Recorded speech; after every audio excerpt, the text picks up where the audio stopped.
Hello everybody and welcome to Thermal Physics Lesson 4. Now in the last video we looked at heating curves and obviously we then looked through that at latent heat, and obviously latent heat was the main focus of that last video. So remember, if we are changing state,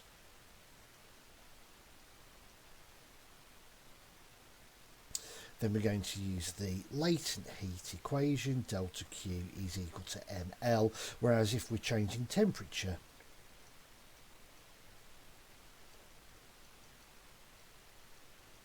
then we're just going to use delta Q is equal to mc delta T.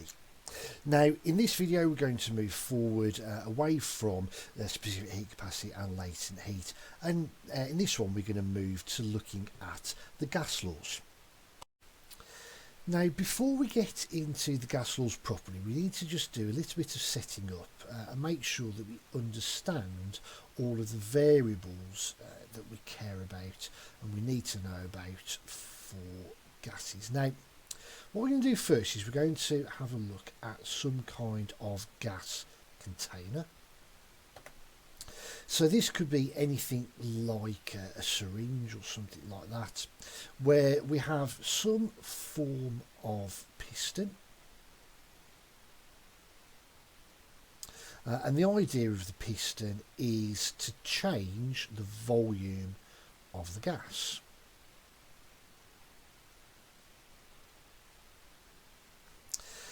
Now from that straight away we've got our first variable, and it is of course, as you can see, volume. So the symbol for volume as usual is going to be capital V, and the unit that we use for volume will be meters cubed. Now remember, we're going to use meters cubed because of course meters is the base unit, rather than using anything like centimeters cubed or decimeters cubed or millimeters cubed or anything like that. We're going to use our base unit of meters cubed. Secondly then, the second variable we care about is the temperature.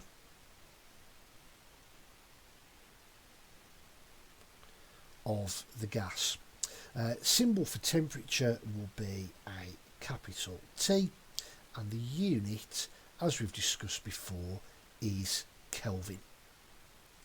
Now at this point it's worth remembering that, again, if you go back a couple of videos, when we first started looking at temperature, we got the idea that temperature is really just a measure of the kinetic energy of the molecules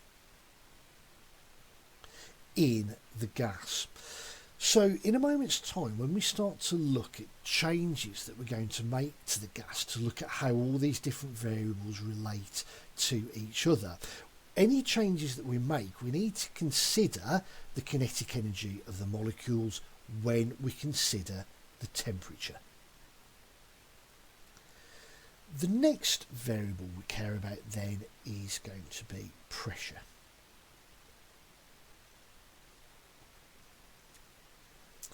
And the symbol we use for pressure is a lowercase p, and the units for pressure is pascals. Now again, just like we said with temperature, we need to understand what the pressure of the gas really is. So if we think about all these molecules of gas which are going to be moving around inside the container, well, let's remind ourselves of the equation for pressure. Well, we know that P is equal to F over A. So pressure is force over area. Now when these molecules are moving around, we know that they are going to collide with the inside of the container, and when that happens, when they rebound off the inside of the container, there is going to be an associated force. Now we know that this force comes from the molecules. We're not necessarily going to look in too much detail at this force at the moment. In a couple of videos time, when we come on to kinetic theory, then we can really explore what this force is and how it works. But for now, all we really need to note is that force is the force from the molecules on the walls of the container. The area then will be the surface area of the inside of the container.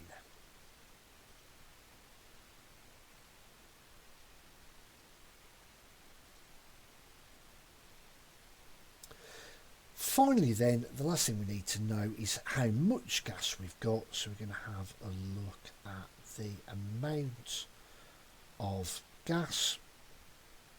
And the way that we're going to quantify this now, sort of relying on a little bit of GCSE chemistry knowledge here, we're going to quantify it first at least with little m, which is going to stand for the number of moles of gas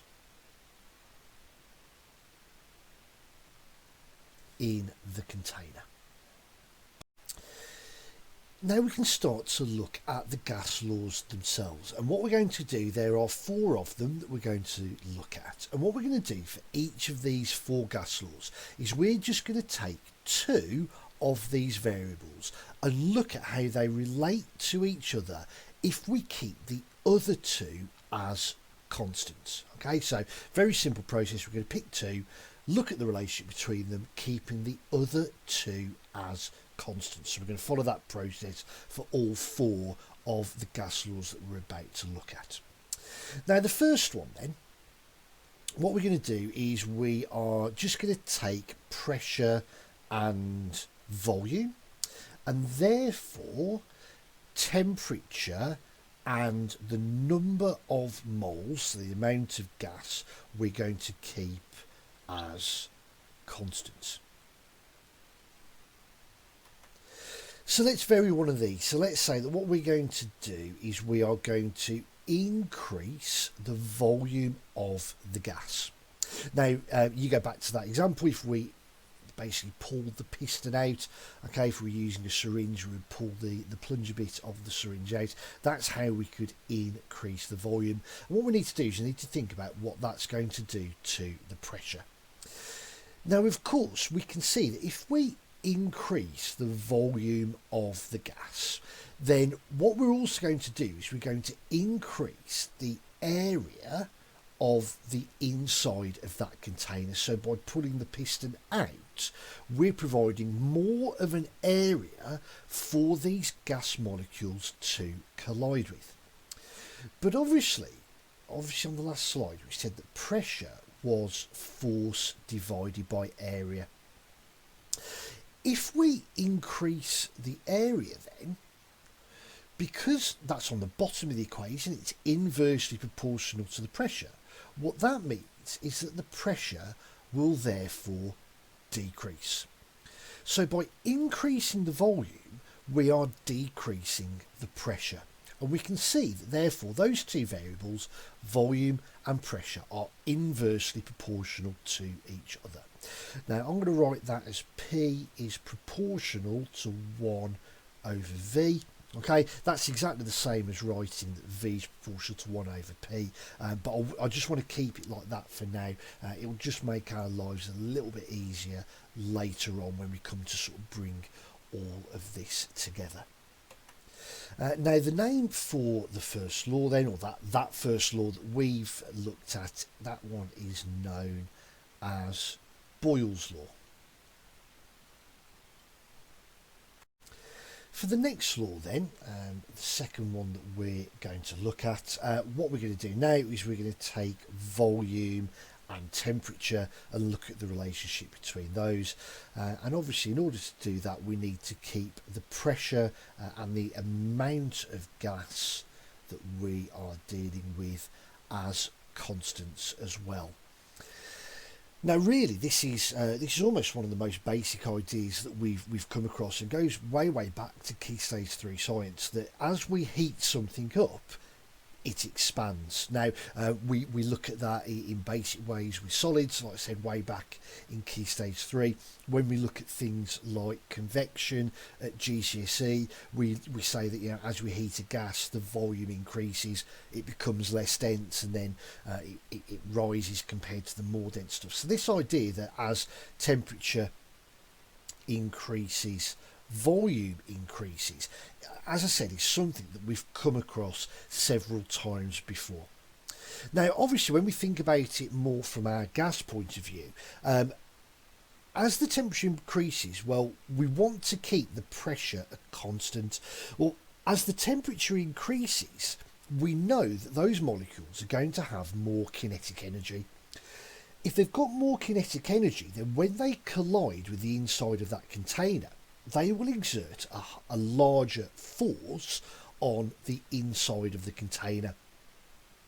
Now, in order to balance that and to keep the pressure the same, we've therefore got to increase the area as well. And the only way to increase the area that those molecules have got available to collide with them, then we've got to increase the volume as well. Okay. What we can see then, when we again combine all that together, is that volume is proportional to temperature, and that one is known as Charles' law. Moving on to a new slide then, for the third one. Now, we've already kind of hinted at this just on the last slide when we were looking at Charles' law, but what we're going to do now is we're going to look at the relationship between pressure and temperature. So we're going to keep volume and amount of gas as constants. Now, of course, if you increase temperature, remember that what we're doing is we're increasing the kinetic energy of the molecules. Now, if we increase the kinetic energy of the molecules, then when those molecules collide with the inside of the container, the forces that act between the molecule and the container are going to increase. Now, of course, we know that pressure is force over area, and therefore if we increase the force, we're also going to increase the pressure. What we're left with then is the relationship that P is proportional to T, so pressure is proportional to temperature. That one is known as Gay-Lussac's law.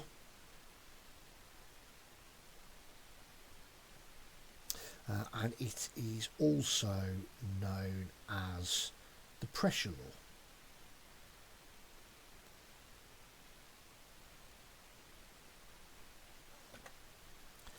Finally then, the only thing in here that we haven't actually varied yet is the number of moles. We've kept that constant in the first three laws. So let's have a look at how the number of moles affects the volume. And therefore we've got to keep the pressure and the temperature as constant. Now, at this point, I'm going to sort of rely on common sense here. If we keep pressure and temperature as a constant, well, very basically, if we increase the amount of substance, we've also got to increase the volume as well. In other words, more stuff means that it's got to be bigger. Really, in my opinion, it kind of goes without saying, but it is officially a gas law, and we can say that therefore V is proportional to N. Now that one is known as Avogadro's law, and that of course is the same Avogadro as you'll have heard with Avogadro's number in chemistry. So just to consolidate all of these onto one screen then, remember that what Boyle's law says is that pressure is inversely proportional to volume. Charles' law says that volume and temperature are proportional to each other. Gay-Lussac's law says that pressure and temperature are proportional to each other. And Avogadro's law says that the volume of a gas is proportional to the amount of gas that we've got. Now, for this video, we're going to leave these four laws separately. In the next video, we'll look at how we can combine them all together into one, hopefully more convenient law. But of course, for now, if you have any questions given to you, which of course we're going to be having a look at a question in just a moment's time, what you need to do in order to understand what's going on and to be able to do your calculations is you just need to pick the relevant law based on what the variables in the question are and go with that particular law. So here is your question for this video then. So 0.95 cubic metres, that's obviously metres cubed, of a gas is at 20 degrees Celsius. The gas is cooled and the new volume is found to be 0.75 cubic metres. Assuming that the pressure remains constant, what is the new temperature of the gas? So as usual, pause the video at this point, go away and work out your answer and come back when you think you've got that answer. Now for this question, the law that we care about will be Charles' law, which of course says that volume is proportional to temperature. Now, in order to do this properly, we just need to do a little bit of rearrangement. Obviously, we've got the proportional sign. We want to take that out and we want to put a constant in there. So we know that V will be equal to some constant multiplied by T. Or if we divide both sides of this equation by T, we can see that V over T is equal to a constant. And obviously, we don't know that constant. But of course, what we can say is that, well, before we do the cooling, which we'll call V1 and T1, must be equal to a constant.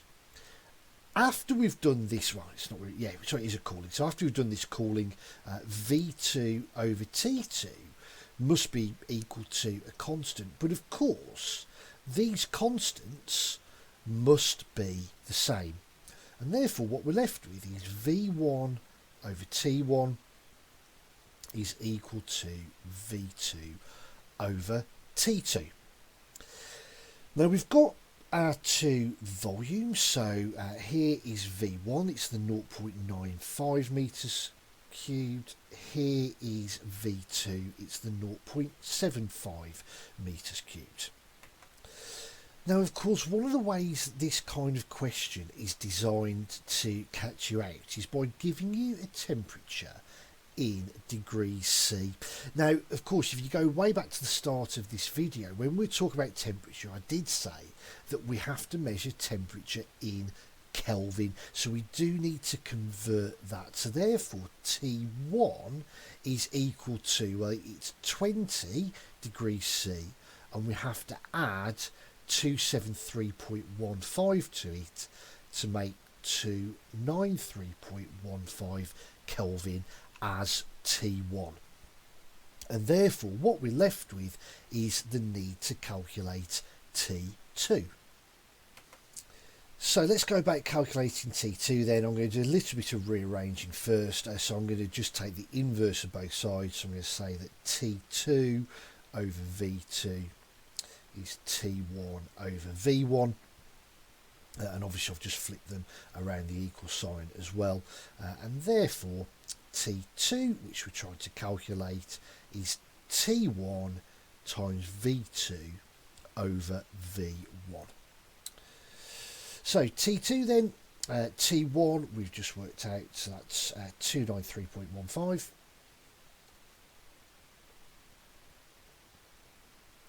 Multiplied by V2, which is 0.75 metres cubed, and we're going to divide that by V1, which is 0.95.